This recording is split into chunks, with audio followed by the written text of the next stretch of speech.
La préparation du master mix est une opération cruciale du diagnostic moléculaire et doit être effectuée dans une pièce entièrement dédiée à cet usage. Laissez la blouse de laboratoire à l'extérieur de la pièce et mettre une blouse propre pour travailler à l'intérieur. Il est indispensable de porter une paire de gants et des manchettes pour éviter tout risque de contamination. En aucun cas, des échantillons contenant de l'ADN ou ARN ne doivent entrer dans cette pièce. Il est conseillé d'avoir un congélateur dans la pièce pour pouvoir stocker les réactifs.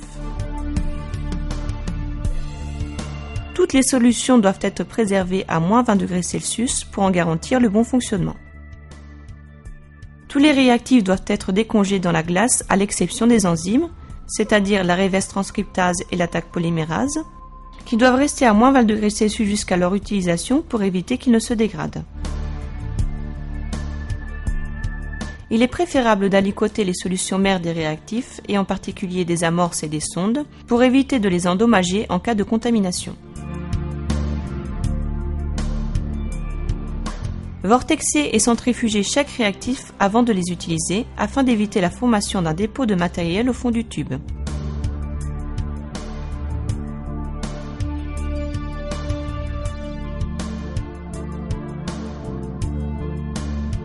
Avant de préparer le master mix, calculez la quantité nécessaire de réactifs pour tous les échantillons d'examen selon le protocole.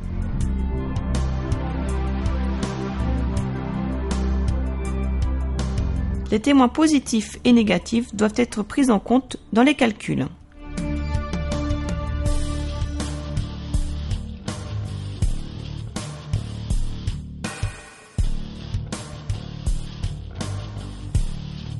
Le protocole RT-PCR en un seul tube va maintenant être présenté. Lors de cette procédure, la transcription inverse de l'ARN et l'amplification de l'ADN se déroulent dans le même microtube.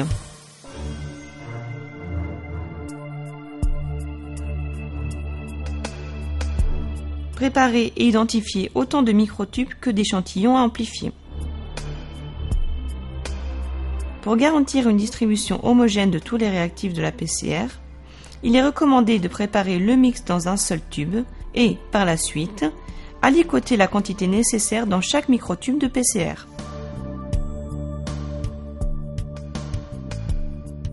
Ajoutez les réactifs de PCR qui sont listés dans le protocole. L'eau distillée est utilisée pour diluer les réactifs afin d'obtenir une certaine concentration et atteindre le volume voulu pour la réaction.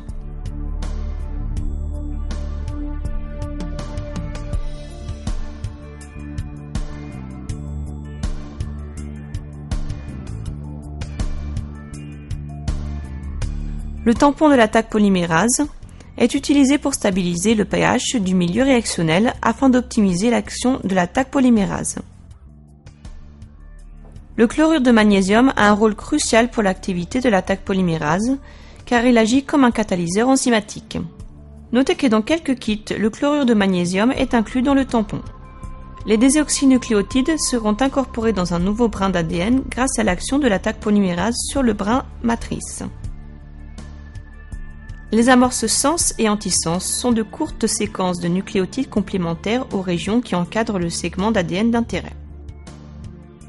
Elles fournissent un point d'initiation pour l'élongation de la nouvelle molécule d'ADN synthétisée par la Taq polymérase.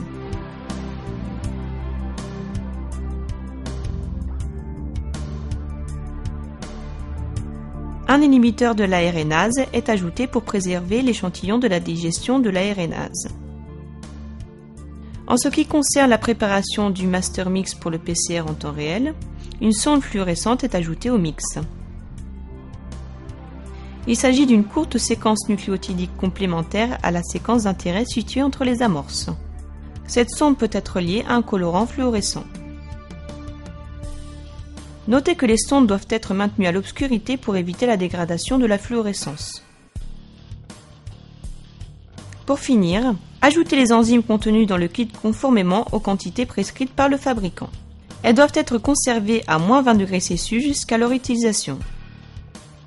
La Taq polymérase est une enzyme thermostable. Celle-ci est capable de reconnaître le complexe amorce-sonde et de synthétiser le brin complémentaire d'ADN en ajoutant des nucléotides aux amorces. Dans le cas d'un protocole one-step, la transcriptase inverse est nécessaire pour produire l'ADN complémentaire à partir de l'ARN. Lorsque les réactifs ont tous été ajoutés au mix, vortexer le tube afin de bien les mélanger et enfin centrifuger brièvement.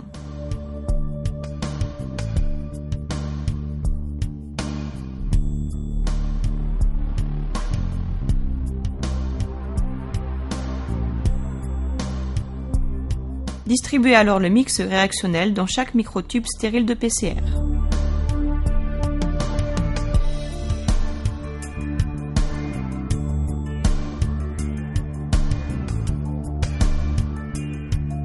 Maintenir les microtubes dans la glace lors du transport vers l'autre pièce pour l'ajout de l'échantillon. Si le mix contient des sondes fluorescentes, maintenir les microtubes dans l'obscurité pour éviter leur dégradation.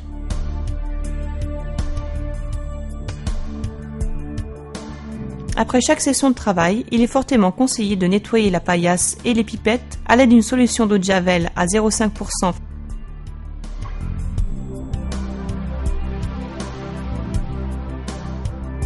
et successivement avec de l'alcool à 70 degrés afin d'éviter la dégradation de l'équipement.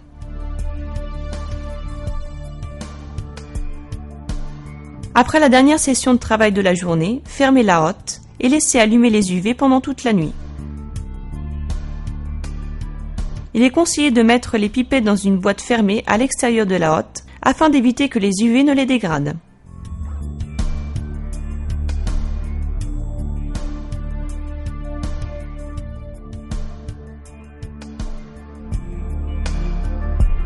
L'ajout de l'ADN ou ARN au master mix doit être effectué dans une salle prévue pour cet usage. Tout l'équipement utilisé doit être lui aussi dédié à cette procédure.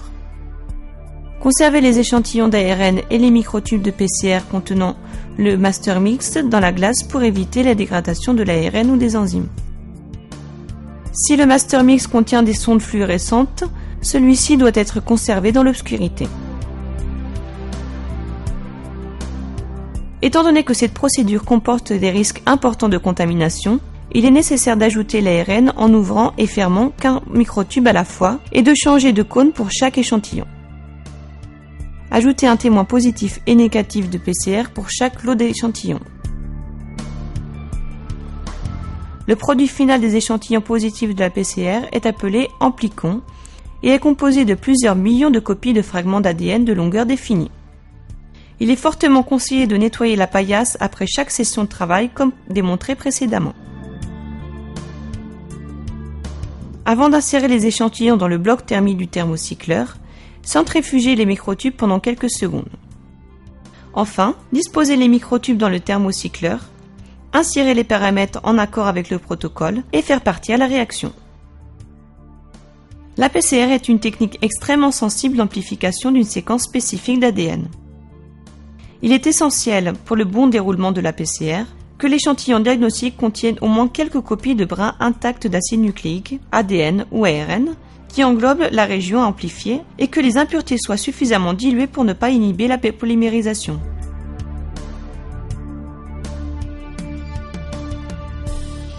Lorsque la réaction est terminée, le produit de la PCR peut être visualisé par un système d'électrophorèse sur gel en utilisant une lumière UV. Les amplicons obtenus peuvent être conservés plusieurs jours à 4 degrés Celsius.